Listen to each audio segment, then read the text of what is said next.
So here's the engine compartment. I cleaned it up a little bit beforehand, that way it looks a little bit better on video. So here, I know you wanted to see the magnet sticking to the rain tray, the shock towers, and wiring. Now, I definitely haven't done a complete job on patching up the wiring. There's still a little bit back there that I'll show you in just a sec that I still have yet to put back together, but I've rolled up most of this stuff. When I initially inspected it, I thought most of the wiring was going to be very brittle and it was going to break once I tried to bend it, but most of it was alright, and except for these front portions. Here's the front right headlight. Now I think the headlights got the bulk of the fire. Surprisingly, the outer ones still work with the brights, but the inner ones don't. I think that's mainly because there's a relay that I need to replace pretty much, and I just need to do the rewiring for all this. But I haven't gotten around to it yet. I've just been trying to use it as a daily driver. It's been pretty good. It's been pretty reliable. Timing belt, alternator belt. I replaced the timing belt around 500 miles ago, and that was a chore. Here's one of the shock towers. A little bit of chipping of paint. There's the VIN right there.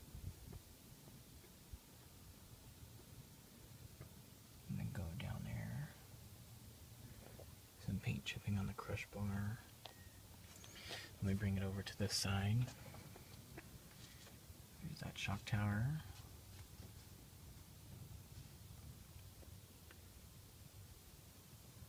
Now let me show you the extra wiring that I had back here. I didn't get around to replacing all these, not replacing, but just de-spaghettifying all these wires. They're all pretty pliable still. None of them were burnt to a crisp. I think the engine fire was mainly in the front.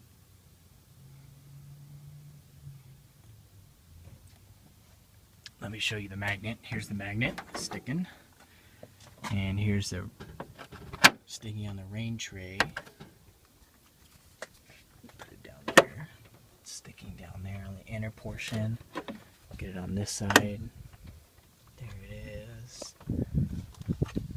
And then sticking right there next to the charcoal canister. And like I said, I have the charcoal canister not hooked up right now because I discovered an air leak. And that made the intake was getting too much air and it was just running like junk.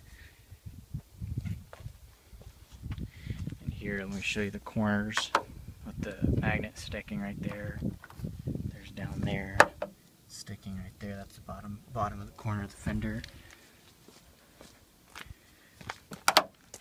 There's that. It's sticking to the corner, and then the bottom right there. And then let me show you the dent real quick. There's the dent right there.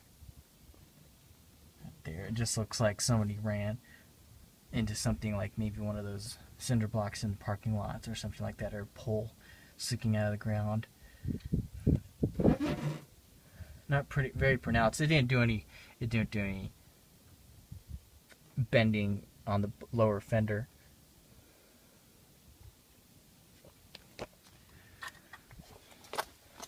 So there we go. Here's just one last view of the engine compartment. And like I said before, if you want anything else, just let me know. If you want any pictures of anything else, just let me know. I can definitely do that. Alright, thanks for your time.